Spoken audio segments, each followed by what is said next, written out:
So నేనేమంటానంటే, పుట్టేటప్పుడు కన్న తల్లికి కూడా ఏమాత్రం నొప్పి బాధ ఇవ్వకుండా పుట్టిన పవన్ కళ్యాణ్ లాంటోడు, అలాంటి నాయకుడు ఈ కూటమి భాగస్వామ్యంలో ఉప ముఖ్యమంత్రిగా ఉన్న నాయకుడు ప్రజలకి ఎందుకు బాధలు రానిస్తాడు? వాళ్ళకి ఏ బాధలు కష్టాలు రాకుండా గుండెల్లో పెట్టుకొని చూసుకుంటాడు. అది మనం కళ్ళారా ఈరోజు చూస్తున్నాం. ఇప్పుడు మనం చూస్తున్నది ఆవగింజలో అరవంతు మాత్రమే. కూటమి భాగస్వామ్యంలో పవన్ కళ్యాణ్ గారి భాగస్వామ్యంలో జరుగుతున్న కూటమి ప్రభుత్వం పరిపాలన ఆవగింజలు అరశాతమే. ఇంకా చాలా ఉంది. ఇప్పుడు చూస్తుంది just tip of the iceberg. అద్భుతమైన పరిపాలన మనకు రాబోతుంది. రాబోయే 20 ఏళ్లలో ఆంధ్రప్రదేశ్ ఒక స్వర్ణయుగం చూడబోతుంది. ఎందుకంటే ఎప్పుడో స్వాతంత్రం రోజుల్లో కొంతమంది మహానుభావులు పుట్టారు. అలాంటి వ్యక్తి ఈరోజు పుట్టడం, ఈరోజు మన ముందు ఉండటం మన అదృష్టం.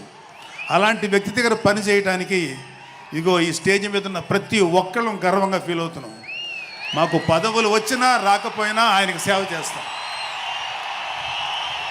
నేనేమంటానంటే, మీరందరూ తెలుసుకోవాల్సింది, మీరు పవన్ కళ్యాణ్ అంత గొప్పవాడు కండి, తప్పులేదు.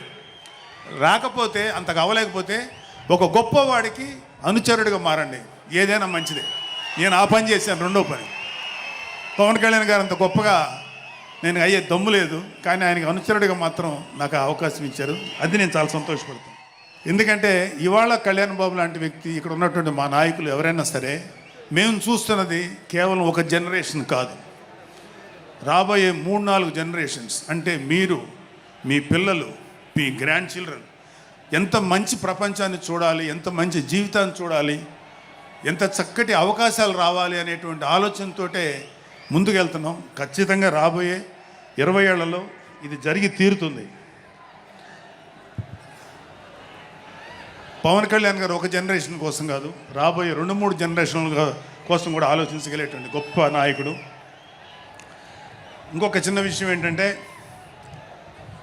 నాకు ఎమ్మెల్సీగా అవకాశం ఇచ్చినటువంటి మన ప్రెసిడెంట్ పవన్ కళ్యాణ్ గారికి నా హృదయపూర్వక కృతజ్ఞతలు. అలాగే నేను ఎమ్మెల్సీ కావటానికి నన్ను ప్రోత్సహించినటువంటి వ్యక్తులు, లేదా నేను ఎమ్మెల్సీగా ఉండాలని కోరుకున్న మీలాంటి ఎంతో అభిమానించే కార్యకర్తలు, అలాగే మా నాయకులు, ఆ రోజు నాకు సపోర్టుగా వచ్చినటువంటి మా నాయకులందరూ, మనోహర్ గారు, రామకృష్ణ గారు, విష్ణుకుమార్ రాజు గారు, లోకేష్ గారు, వీళ్ళందరికీ కూడా నా హృదయపూర్వక కృతజ్ఞతలు.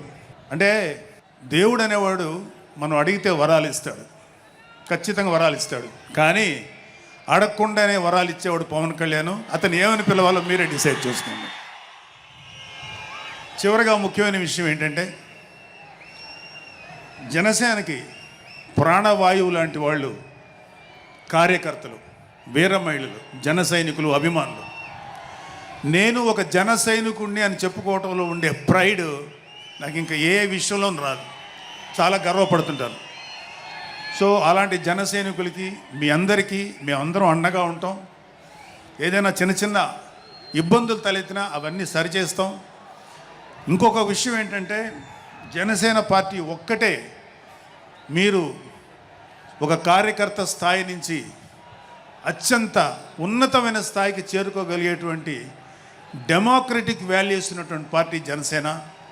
కాబట్టి జనసేనలో ఉండండి, జనసేనని ప్రోత్సహించండి. మీకే కాదు, మీ బిడ్డలకు కాదు, మీ మనవాళ్ళకి కాదు, రాబోయే తరాలందరికీ జనసేన అండగా ఉంటుంది. మీ అందరికీ మేము ఫుల్ సపోర్ట్ చేస్తాం. మిమ్మల్ని అందరినీ గుండెల్లో పెట్టుకొని చూసుకుంటాం. ఎందుకంటే మా వెనకాల ఉన్నది ఒక శక్తి, దట్ ఈస్ పవన్ కళ్యాణ్. జై పవన్ కళ్యాణ్, జై జనసేన, జై హింద్.